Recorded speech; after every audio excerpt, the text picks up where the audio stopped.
And so I just want to share just quickly, briefly, a little bit about myself. So I have a Bachelor's of Fine Arts that I got many years ago.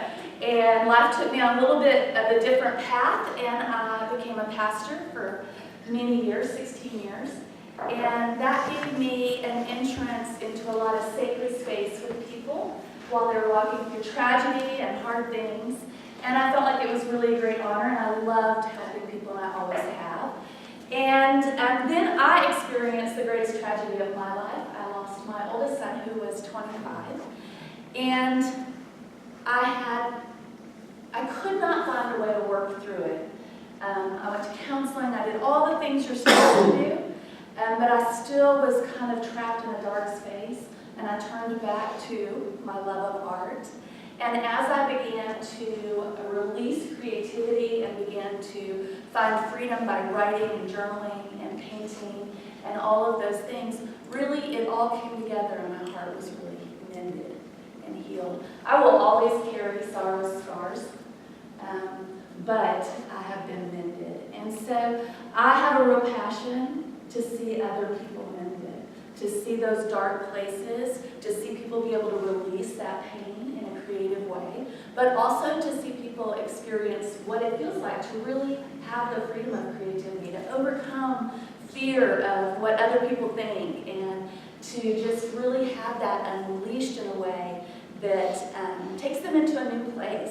And so we know lots of things about the power of art, and so I'm not going to go through that whole thing, but I have looked after we look at it. But any form of art has been proven to reduce stress, lower blood pressure, create a greater sense of well-being, help process subconscious thoughts, can treat trauma. I think you've probably all seen where that's happening with our veterans. Help to express difficult emotions, help to reframe your story, to retrain your brain, to create coping skills. It teaches freedom and can be used to restore hope. So here we have this amazing thing that's non-invasive and it's not a drug, and it really benefits people. So can you see why I have a passion for it? So my passion is to build, inspire, and resonate hope through creative connections that facilitate a healthier mind, a joyful soul, and a free spirit. So right now, lots of the things I'm doing ongoing weekly classes that involve art journaling, and I brought some of my art journals back there for you just to kind of browse through. But it's just a process of creating on paper, and it's the greatest thing about art journaling is if you don't like it, you just flip the page. How many of you know that's a nice thing? When we don't like something, we actually have the power to just flip the page and go on to something else. But how many people get stuck on that other page and can't flip it? And so it really is just life lessons. I do specialty classes, such as if somebody wants something specific to their family, like they're going through grief and they'd like their family to do a project together, something like that. I do joy-filled paint parties, and I call those joy-filled because I actually really love teaching people how to paint, and I love seeing them realize that they can do it. So they all come in going, I can't do it, and then all of a sudden by the end they're like, oh my gosh, I did it! And so I love that, and it creates a lot of joy for them, and I love doing it with all sorts of groups. I do therapeutic art, which is a one-on-one, and then I'm currently writing 2 books. One is a creative book, Journaling Your Healing, Art Journaling Through Your Healing, and the other one is a book about grief that I'm really excited about, and it's really my main focus right now, because it is, I think it's really unique. So it is for the griever, but it is also for the comforter. So every single chapter has a section for the griever, like this is what you're going through physically, and for the comforter to understand what the griever's going through. There's lots of grief books, but how many of you have known someone that has really suffered a tragic loss, and you really just don't understand? And I was one of those people. As a pastor, I was in those places, but never really understood. I had to go back to people and apologize for stupid things I said. Because until you walk in it, you really don't understand it. And even sometimes loss is so different, it's almost like a fingerprint. Every single loss is very individual. And so we want to be able to honor and care for people well in their loss. But a lot of times we just don't know. Anyway, so that is in the works right now. And then, of course, I volunteer because I believe in giving back to our communities. This is what I hope for to happen in the future and what I'm working towards. And that is to establish a nonprofit side to the business, because there are a lot of things I would love to do, but I'm a business and I need to support myself. And so I would like to be able to raise money so that I could go into hospitals and offer my services, go places where they couldn't afford to pay for it, but I could go. I could go work with trauma victims and different things like that. I want to complete those print-on-demand books.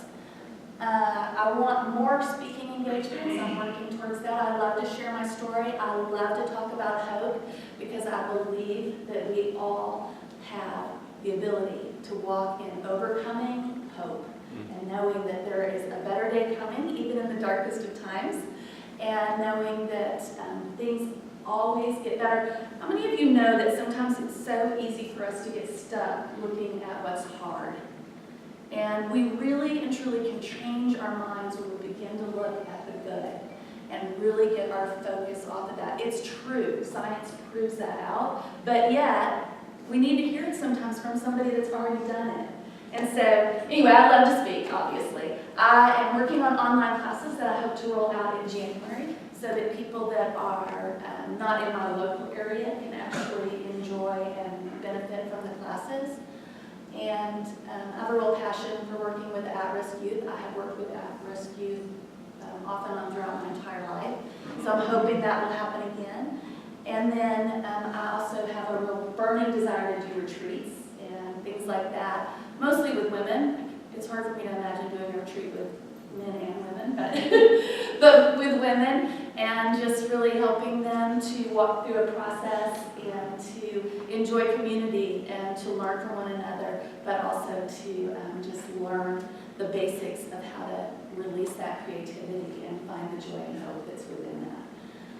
And that is writing and art to transform the heart. So that's really my kind of my tagline and what I really am passionate about. I write and I love to teach people to write daily, and then I really believe in art as well, to creatively express all the different things we walk through, and then to see people's hearts transformed. That's really my biggest passion, is to see people's hearts really transformed and taken to a place where they suddenly are recognizing I have the power and empowered to direct my path and my attitude in my life. And so, anyway, any questions? Was that 6 minutes? Was that really fast? Do I talk really fast? Because I know I do kind of. Sorry. Awesome. Anybody have questions? Do you have any building here? I don't. I wish I did.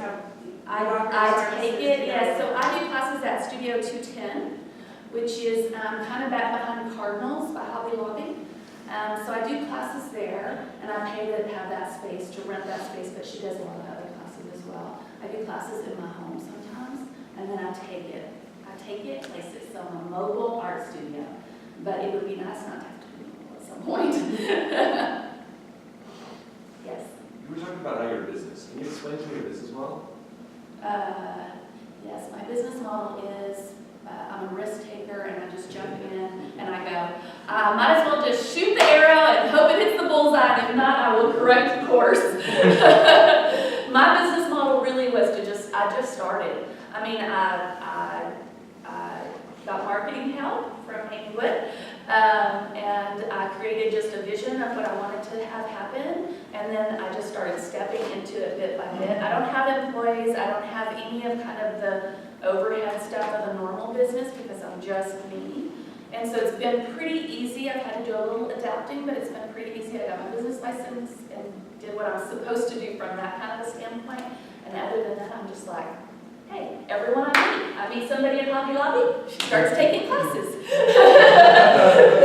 My business model is make as many friends as I can and talk about my passion and what I love and just let it just kind of happen. And so far it's going pretty well. But I need lots of advice and help, so feel free to suggest. I Yes? have a question for you. Sure. You said you wanted to to do a nonprofit, so you can go in a hospital and stuff. Mhm. What, if you went into a hospital, what would you just work with one person at a time? And- You know what? I mean, what kind of financial what Yeah, kind of money are you? I don't really have that kind of all figured out. What I have seen that works really well in a hospital setting is to work with families that are losing a child, helping them to express that, helping them to work through that as part of their process. Also, I've seen art works wonderful with children. So children that are sick. So I would say that I could work one-on-one, but probably the hospital would prefer you do groups. So they would bring everybody in, and, you know, like say 10 kids, and you work with those 10 kids. Just letting them express themselves. I mean, you guys have probably all been in really hard situations where you find you can't express yourself. Because one, you don't want other people to get upset. So if you're a kid, your mom's crying, you don't want to make her cry. And so you're trying to be strong. We're just built with that innate thing in us. They need a way to express their pain and their struggle. And same thing with the parents. They're trying to hold it together, right? And so it's just kind of one of those things that art really works well for just getting it out of your mind and onto paper. And then if you crumple it up and throw it away, that's fine. But you've gotten it out, you have a release from that. So that's a great question. Well, I have a suggestion. Yes, I've been please. studying social entrepreneurship, or, like with Tom shoes. You buy one and it donates to. Uh-huh. I mean, instead of waiting to have a nonprofit before you start doing that, why couldn't you say, okay, I have this class and everybody's in this class on and this, but you're also supporting a child, let me have my. Oh, that is a great idea. So you don't have to have a nonprofit, you actually build that in already. Or those kids are not waiting for you to be able to do that to start with, but you're automatically putting that extra money into their service so that you can. I think that's a great idea. Those very good. That is a great idea. Thank you. Yeah. Yeah, I think that's a wonderful idea. You're right. And the people I serve, I think will be willing to do that. Yeah, they would. Yeah.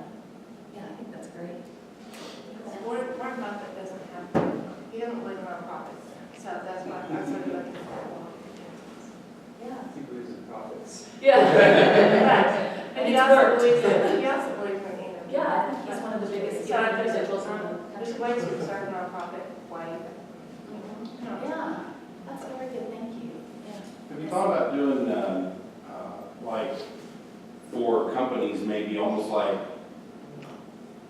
team building kind of Yes. thing with art? Yes, I have. I'm sorry, I should have mentioned that. Yes, I haven't done it yet, but I want to do it because I think art is a way, like in my classrooms, y'all, people just become community. They love each other. It's fun to just do something together like that where you're all cheering each other on and laughing about mistakes. I always say, I steal from Bob Ross, there's no mistakes, only happy accidents. And so I teach them that, which is true in our lives as well. Everything can be turned into a happy accident. But yes, and so I love that idea. I just haven't kind of gotten a spark behind it. And some people, they think that would work well for.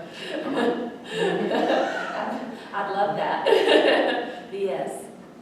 So it's a little different, but I just thought of it. Sure. You ever thought of changing the and, so like an and sign, deleting it too, and then adding an S to transform, so it's like writing and art transform somewhere. Oh, Kind of flows a little bit. yeah. No, I thought I'd share that, it just. Yeah. Well, I just did that last flows a little night. bit different. But yes, that's a great idea, actually. I like It it. just kind of flows off the tongue a little bit better. Yes. Yeah, that's good. You're right. So what does your rep structure look like? Is it class like a one-time thing, or is it? So I do one-time classes, and so I brought a couple things. Like I'm doing a one-time class. I'm doing a one-time class this Saturday, and it's just this sweet little piece that they'll choose their favorite Christmas song, and then that will be The Wings. And so that's just an example of a one-time class. And then this is an example of kind of art journaling and taking people through a process of this is mine in particular, but taking people through a process of using a journal to actually create images, but also to write and journal things inside them and then paint over them. So that's one of my big tools, is to be able to pour your heart out completely unedited. How many of you know we are constantly editing what we say, even what we think? And there is a release that can happen when we can be completely unedited and just pour it out. But then we go, okay, it's out, and that's good. Now let's paint over it and make something lovely out of it.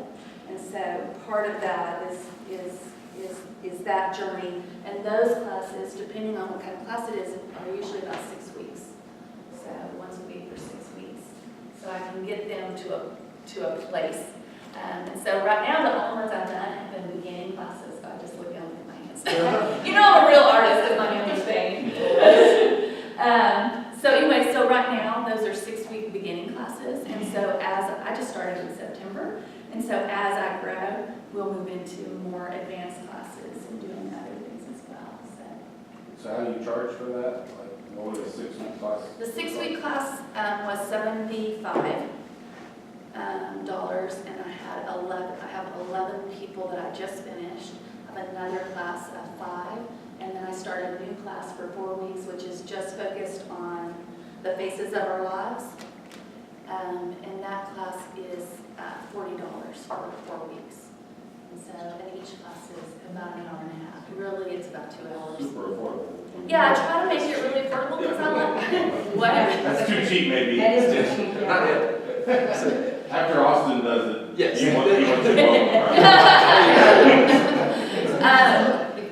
So are they bringing their own materials with them? No, I'm providing the materials. Wow. Well, I know, y'all, I just want people to be able to do it. And I'm worried that I want everyone to be able to do it. But I know I might have to adjust. But the thing is that so right now it's pretty involved for me to teach it because I have to really come up with every prompt and come up with all the products and all that stuff together. But as it grows, like the work I have to put in will be very minimal because I'll already have, a series of six-week classes that are all developed and they can just rotate. But I probably at some point, I realize I'm not making that much money. I probably at some point I'm going to have to raise my prices. Well, you might even think about doing, like having some higher rates. You can always kind of do some scholarships or something for folks that They can't afford it. that you want to make sure they get in or whatever. But a lot of people, I think, that will be interested in this would definitely have the means to pay way more than that. Well, Christmas is coming up too. If you had a certificate, I mean, there's people that, it's so hard to buy for. Groupon. If you had a coupon to. Who's used Groupon? Does it work well? Yes, Yeah. very Yes. well. I would sign up today. Yeah, I buy Groupon, but I don't ever sell anything on Groupon. So, yeah, I mean, and this class is 45, and I have about, I really only have about $5 in product on this. So I'm making $40. Let's say walk away with something really cool. Yeah. So When is your next class that does the 6-week journaling? that'll start in January. Actually, in January, just to let you know, in January, actually, I'm going to start it's going to be a book, a cardboard book, but it'll be like a vision board. And so just to help people get on track for the new year and all of that. So that'll be using our journaling techniques, but it'll be a board book, which is really cool. Like a book that goes like this, an accordion book. And so they can look at it, open it up, look at it, close it back down and have a cover. It's going to be really cool. So that'll actually be my first class. So how are you looking, Sorry. I was just asking how people find out what classes you have when. Do you have a website? I do. I have a website, mendedart.com. I'm sorry y'all didn't get a crown. Make sure you get one. And a Facebook page. And most of my stuff people find on Facebook through events, which is how I advertise. Because, I'm a brand new business starting out. I can't afford, a TV commercial. But I would love to do it. If you know someone that you think you have a hookup for me, let me know. So I need to get on the ball on some of that stuff because I know Fox does artist of the month or something, that sort of thing. And I also do my own art, and I try to sell that as well. Right now I'm kind of working on a Texas Tech kind of inspired piece that I hope I have done by Christmas and can print. Send to print, so I'll make just recurring money on that. What do they call that? Passive income.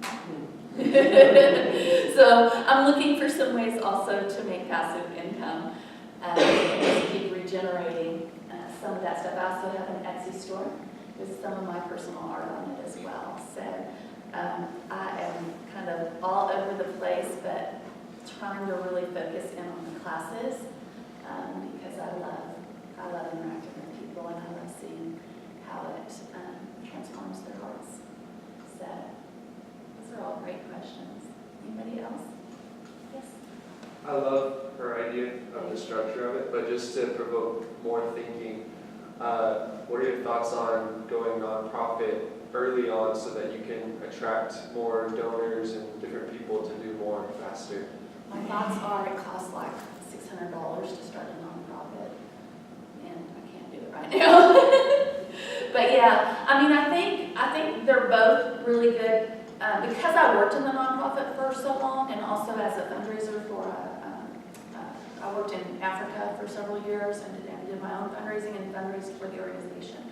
So I do have a lot of those connections that I could raise. I feel like I could raise good money. So that's kind of the challenge in there. And those people like literally ask me, will you start a nonprofit so I can give money towards you? You know, and so it's that weird thing, but I also really love that idea that you have because I love people actually feeling like they're buying into a particular event, a particular person, that what they're doing gives them a connection. Well, you're already underpriced. You could easily double what you're doing and put it towards that. And, I mean, you're gonna get the same benefit because all that expense is coming on. Yeah. So, Yeah. it just seems like a. Yeah, I mean, I think they're faster track. Yeah, I think they're valid, both. And as soon as I could make enough money that I could do that. But for me, you know, I'm a single woman just trying to survive and keep my head afloat, pay my bills and all of that. And so because I just am like, I'm gonna do it!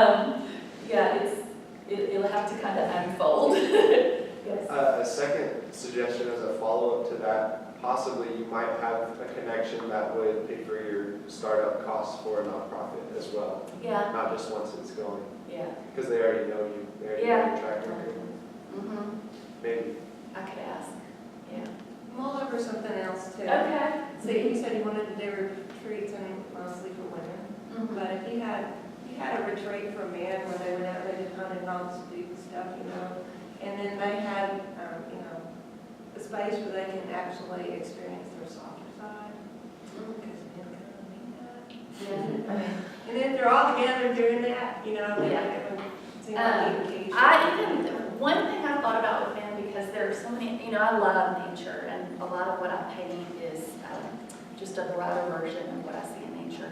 But for men, especially to be able to collect things and build and make things with their hands out of nature, I think is such a cool, great idea. So, yeah, I mean, I have thought about it. It's just kind of out of my wheelhouse of what I've done in the past. I've always done women's retreats and those sort of things. Yeah, no, I think you're right. I think you're right. Going on that note, you could kind of sell the experience of like a bonding experience, maybe like a husband and wife, and maybe sell the experience of, you know, bonding time, something they can do together as well. Yeah. And maybe even target like, you know, like people struggling, like rehabilitation centers, stuff like that. Yeah, And rehabilitation people centers who would be actually something. benefit, Mm-hmm. and they can see, you know, themselves growing in a way that they can help you spread the word and help you. Yeah, that's good, thank you. Yes. Have you ever put any of your items on display? On display where? Like at the first Friday art trail or anything? You know, no, I haven't. I actually just went and learned about the First Friday Art Trail. I'm new to Lubbock as well, so I just went and sat through a class, I think 2 weeks ago, about how to go about that and doing that. It's interesting because I talked to some of the artists there, and they say they really don't make any money doing it. It is good exposure, and I probably will go into a couple of the galleries. I'll put my art in for a couple of the galleries. But again, I don't think it just produces some name recognition, but I don't think it necessarily produces much cash. And cash is sometimes king to do that. Like I have to be real smart about where I spend my time, because I have to be thinking, is this going to generate income? Or is this just something I love? And sometimes I would love to be on Friday Art Trail and talking to people all night and be in a gallery, but is it generating income for me? But yes, I have considered that. One thing to add on to that, you could probably talk to like Luca or other people there and have flyers placed there for your business, because that's like where a lot of the people would. Who are Very- artsy, that is a good idea. So Yeah. I think that they would probably want to partner with you, being the type of business that you are, and the goals that you have as a company. So Mhm. it might be something to look into for that. at least. Yeah, that's a good idea. Yeah, just asking that. Was it you or was it you? No, okay. I saw something like out of the corner of my eye. Well, I don't think that you mentioned it, but maybe you did, and I'll just reinforce it, that she also did commissioned artwork, and so at the new Legacy Home for Women, she has done like a giant, gorgeous piece that's on display there. And so if you need art for your offices, she could do that, but I was Yes, also thinking. I can do that. Whenever. How did I not say that? You may have, and I. No, I don't think I did. But on the first Friday Art Trail, if you didn't want to do it, like, I don't know what the commitment is month after month, but I know once a year they do an artist studio tour, and they actually take groups to artist Yeah, studios. it's a jury show to get into the artist studio tour, and I missed it by 2 days. I actually was going to go apply, because I was like, oh, what about that thing that I've heard about? But when I went on, I was 2 days past, yeah. But I will probably try to get in on that this next year. But again, that's a jury show, and so it only takes a certain number of people, and it's a pretty, we get over 170 applicants, they said. So, I mean, I'll just try everything. How about look around Lubbock? How about, Let's they take give the you, room. on Channel 34, they give an interview of new businesses or things to do around Lubbock. I mean, it's a morning. Is this They getting keep coming recorded? back to you. Oh, good, because I'm thinking, I'm not going to remember all this. But I want to, because it's all about That's look okay. around Lubbock, okay. Yeah, I mean, because the person who's interviewing actually does some projects with you and stuff, and I mean, it's very detailed. Okay. I want to do everything they show here. Aw. It's free. I mean, And it's it's just. okay, yeah. Just look chill around out. Lubbock. Is this only in Lubbock or Dallas as well? You know what, I travel Okay. because I'm not from Lubbock, so I've done some things in California. I am from Texas originally and lived in California for 27 years, and my life just kind of unraveled, and it was time to come home. Yeah. Come home and be with my family and be with the good people of Texas. Texas is a good place to heal your heart. And so anyway, so because I have friends kind of all over, and because my work I already spoke all over the country at different Oh, yeah, of times in course. different places. And so I will take it, and it's fun to do other places. And anyway, so yeah, I mean, I have, but they gotta pay for my travel Yeah, expenses. I was just thinking, like, if maybe you just change it towards, like, younger kids, you have the parents pay for it, parents are a lot more willing to pay for something for their kid to experience and learn, rather than an adult who doesn't care that much. Yeah, and I do a kids camp, so I do some things with kids, and I work with a little autistic child too, which has been really fabulous. I mean, I just have enjoyed it so much. Yeah, and that's But a great way to get, like, repeating customers as well. Yeah. Especially someone with disabilities, their parents Yeah. wouldn't Yeah. mind, so, yeah, so again, it's a great idea. I just haven't quite marketed. And to be honest, I love working with kids for short periods of time, but I don't know that I want that to be my main focus. So just me, how I'm meant, Some ideas just to get, yeah, new no. customers. And That's the way to run it. what's so great about this that y'all do is you are just throwing out ideas, and they spur on more ideas, and it really is a great process. So I'm so grateful to get to be in here and kind of have some of that stuff kind of push through. Yeah. So I mean, like, I would love to spend a week at a children's hospital in Dallas or somewhere else. Somewhere, I don't mind traveling and just being able to go there every day for a week, because consistency and that ongoing daily practice of art unlocks more and more. in our brains. And the studies show that people that do art every single day live in a higher level when they look at their brains of contentment, and the synopsises that go back and forth create more wisdom and more brain activity on both sides of their brain, so they can track into even like scientists and physicists and all those people. They need creative energy, and so it's very good for them. But I diverse. I'm going down your rabbit hole. Oh, no. Does that include music? Yes, it does. Or Yes, it Okay. does. And it includes music if you're playing. Yes. Not if you're just listening. okay. But listening to music also is very good for you. I mean, it really is.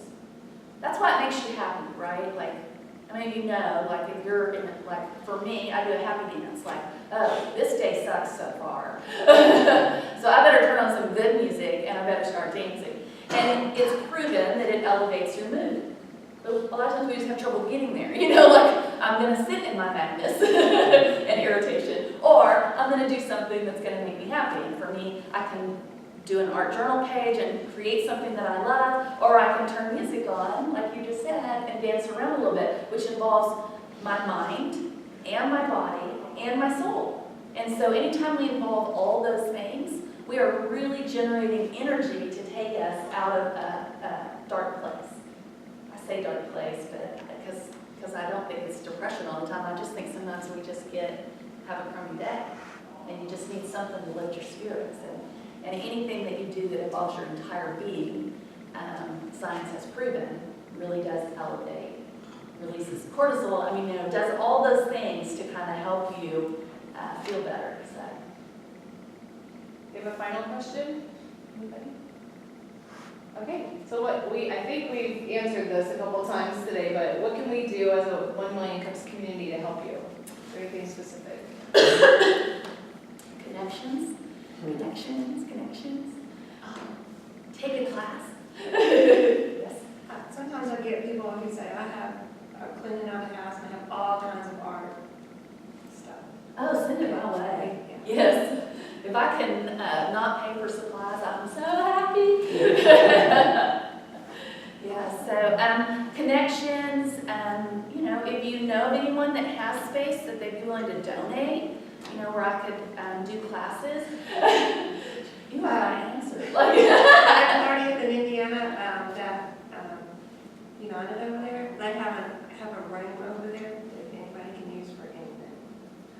So is it loud or is it? it's actually separated from the home It building. has a door. It's free. And Schlotsky's on 19th Street also, but it has the room. Okay. Those are good. Those are good ideas. Helping get the word out. Hey, will you just follow me on Facebook? Follow me, and when I post events, just share them. Because, like I said, I'm not from Lubbock, and I haven't been in Texas for a long time, so I don't know a ton of people in Lubbock. So it's just kind of word of mouth. I've been really blessed that, like, my last class, 6-week class, every one of them's coming back for the next 4-week class, and then they invited some friends. So I think it's kind of that one person tells another person, and that's how it works. But I just don't know enough people on the front side in the beginning to get that going really fast. So, and if you're looking for commissioned artwork, please call me. And you can, anyway, when you follow me on Mended Art, I call myself a freedom fighter. Like, I believe in finding freedom from all the things that entrap us. And so I think art is just another way of finding freedom. But I love counseling, and so I was a pastoral counselor for years and years. So even one-on-one counseling that doesn't involve art, or marriage counseling, those sort of things, I'm happy to get involved with as well. So